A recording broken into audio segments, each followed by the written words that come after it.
say that maybe came out of the conversation here that we haven't gone over yet, because we could go straight to the question and answer if you'd rather, but I'll leave it up to you if you've got anything you want to add. I'm interested in what other people have to say, so... Me too. Yeah, okay. So we have 2 microphones, one at each side there. And I'm going to apologize right up front because I will interrupt you if you don't ask a question. I promise. I'll be brutal. And there's a gentleman that was at the event last night who was going to be next before we had to cut him off, and he's going to be the first person to speak. Is there, I was just wondering, is there any way to divide the questions so that they're even? So well, if it looks like they're all going to one or the other, I'm going to redirect, so you'll have a chance. No, I just mean like questions for Dr. Rana and myself, that sort of distribution. Oh, yeah. Oh, okay. This question will be even for both of you. I had a moral dilemma because I have a friend, Mav, and I'm a Christian, so I had the dilemma coming here about which side to choose, and I haven't decided which one why.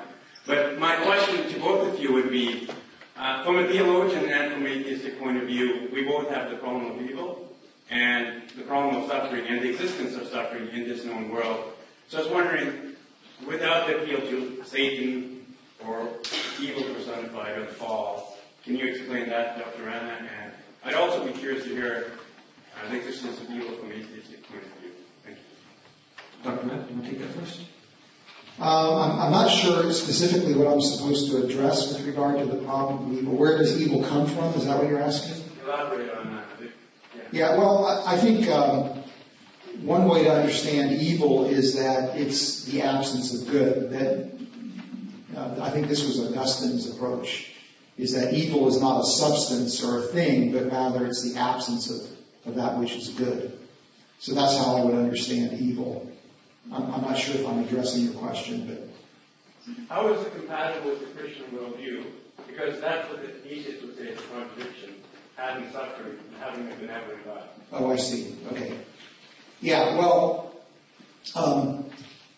from a Christian perspective, again, evil would be the absence of good, and it would also be engaging in acts that, again, go against the commands that God would issue in terms of how we are to behave or how we're to treat each other. So that would the origin of evil would, in a sense, be human free will, that the Creator made human beings with the capacity to freely choose to either pursue that which was commanded of them or to rebel against that. And that's the source of evil.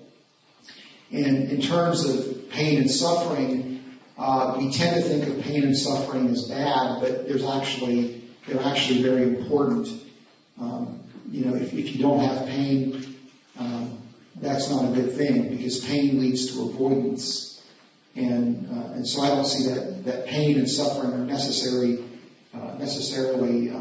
contradictory to the idea that God is all powerful, all good, and all loving. This problem was very influential in motivating me to give up my faith, so there's lots of things I have to say about it. The problem of evil for atheists is one of it's an emotional problem. It's not a philosophical problem in the way that it's a problem for religious people. So, because the reason for that is because atheists don't contend that this world is perfect. So we don't need to explain why there is evil in the world. I mean, we regret that there is evil in the world.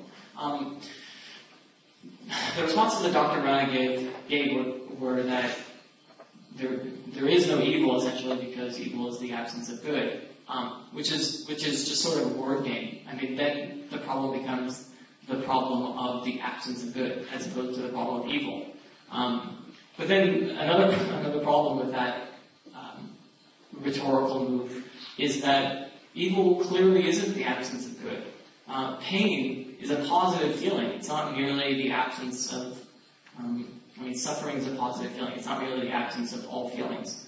That's what, I guess, unconsciousness would feel like, or numbness. But in fairness, I think that there are more sophisticated attempts that theologians have made. The other response that Dr. Rana gave was that evil is a result of human free will.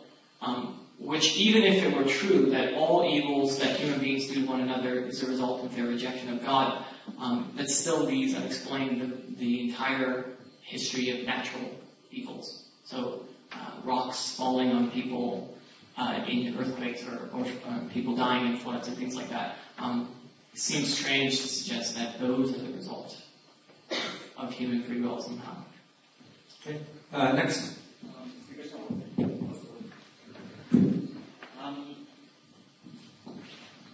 Okay, thanks for the speech here. The thing is that, I've rephrased this in a question. In the sense that moral is it involves a multidisciplinary direction to answer it.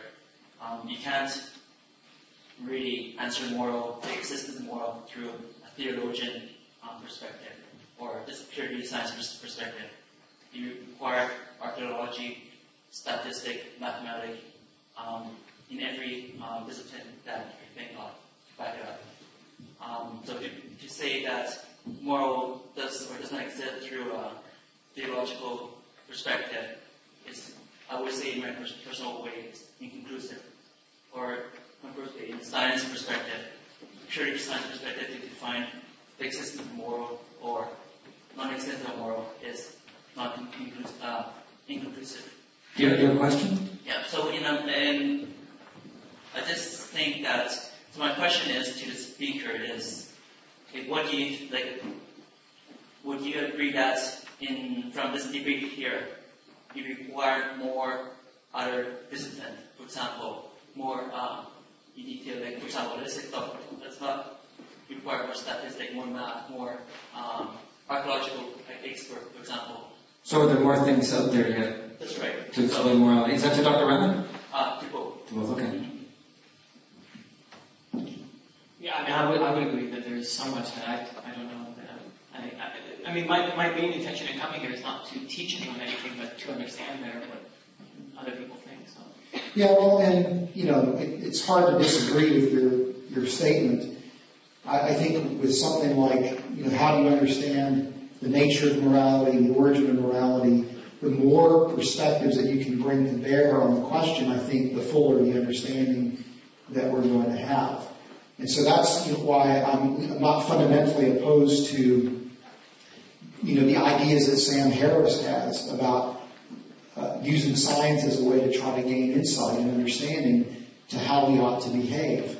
That seems like a worthwhile activity, regardless of one's philosophical or religious perspective. So yeah, I think we want to bring to bear as much understanding as we can from different vantage points, different disciplines. Okay. Next. As an amateur astronomer and cosmologist, I am convinced that religion and faith-based beliefs constitute the greatest threat to civilization on Earth. Should I dedicate my life to eradicating this threat to the future of humanity? I'd like your opinion and your reasons why. Thank you.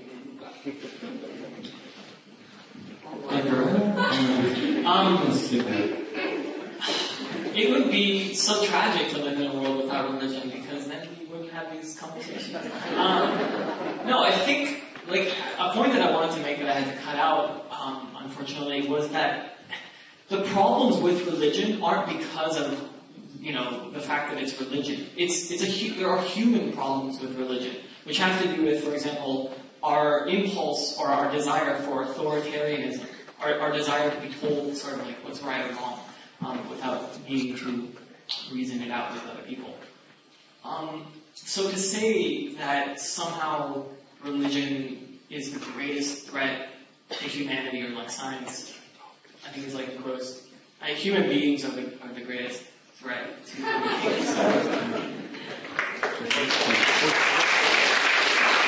I would agree with that, because when you look at the history of modern science, it was birthed in a Christian environment, Christian Western Europe, and some of the founders of science itself, of modern science itself, were motivated for religious reasons to pursue scientific investigation. Isaac Newton, for example, wrote more about theology than he did about physics. And so, it's hard to envision the birth of physics, the birth of certain areas of mathematics without Isaac Newton's contribution, which again were motivated by his religious beliefs. So I don't think there's anything intrinsically inhibitory about any kind of religious system with respect to the operation of science. And I agree, it's more the fact that humans are involved that really create the problems. And in terms of identifying an example where atheism, or at least an atheistic regime, inhibited science, just go to the Soviet Union and look at Lysenkoism. Lysenko was this quote-unquote, I think a botanist who had really bizarre views on inheritance that were not, that flew in the face of modern science understanding of Mendelian genetics and gained favor with Stalin. And there were some world-class geneticists that were imprisoned and executed because they dared to disagree with Lysenkoism. And that was those ideas were implemented in the agricultural practices and programs in the Soviet Union that led to famine. So there's an example where Christianity or Islam or Judaism or any other religious system had nothing at all to do with that. And that, again, goes to the idea that and you could say it wasn't even atheism, it was just simply a power play and authoritarianism. So I would like to think that you'd spend your time doing something else than trying to eradicate religion. Okay, next over here. Hi. First of all, thank you